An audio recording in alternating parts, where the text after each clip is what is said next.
निलामबाट तपाईँको सम्पत्ति ल्याएर कोही सम्पत्ति यहाँ गर्छ, सम्पत्ति बेच्दाका दिन हामीले त्यसको लाछौँ त आउँदो यतिकै पैसा घट्छ होइन। त्यो भएर यसरी यसको व्यवस्थापन गरिरहेको छ। हजुरले भने जस्तै अब के हो भन्दाखेरि अब कृषि व्यवसाय उत्पादनमूलक काममा लगाउने भन्ने कुरा त हाम्रो अब सचिवजीको प्रस्तावमै छ होइन। तथापि तपाईँको के छ भन्दाखेरि भन्न र गर्ने कुरा तपाईँको अलिकति अहिले त लगानी मैत्री वातावरणै छैन। ब्याङ्कले तपाईँको पैसा हात तपाईँको के अरे 4% 5% भन्दै किस्तीमा राखेर हिँडेको छ। पैसा तपाईँको के भने यो अहिलेको समय के छ भन्दाखेरि लगानी गर्ने यो जस्तै हामी व्यवसायी हौँ कस्तो छ भन्दाखेरि व्यवसायीले लगानी गर्न त इच्छुकै छैन हेर्नुहोस्। अहिले त कसरी हुन्छ तपाईँको जोगिने तपाईँको जोगाउने तपाईँको व्यवसायले धान्ने है लगानी मैत्री वातावरणै छैन कि सबैले बुझिया छ।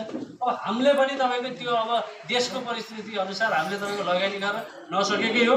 यसका लागि हामी प्रयत्नशील छौँ, हामीले कार्ययोजना ल्याएका पनि छौँ र सकेसम्म हामीले यो वर्ष गर्ने योजनामा छ।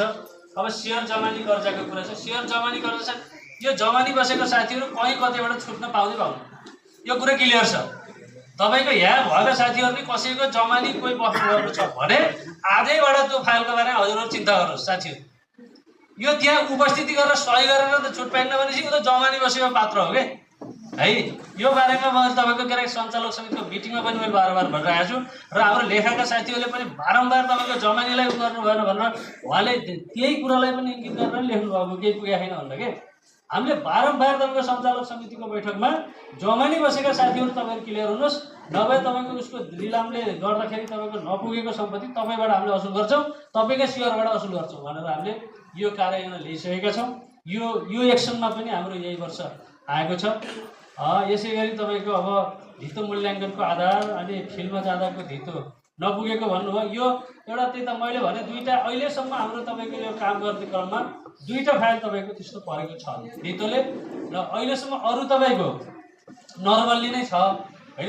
के अरे हामीले राखेको धितोले पुगेको छ। यो दुईवटा फाइल तपाईँको अलिकति अप्ठ्यारै अवस्थामा तपाईँको छ।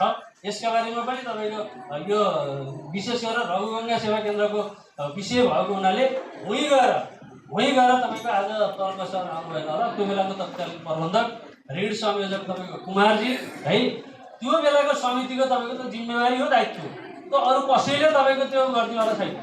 हेर्नुहोस् त्यो बारेमा निर्णय भइसकेको छ, सेवा केन्द्रमा निर्णय भइसकेको छ। त्यो निर्णयलाई तपाईँको आज अनुमोदन हुँदैछ। अनुमोदन भएपछि तपाईँको गर्नु भएन भने उहाँहरूको सेयरबाट कट्टा हुने सेयरबाट हुन्छ, नभए उहाँको अरू सम्पत्ति जफत गरेर हामीले तपाईँको असुल प्रक्रिया अगाडि बढ्छौँ। यो कुनै विवादै छैन।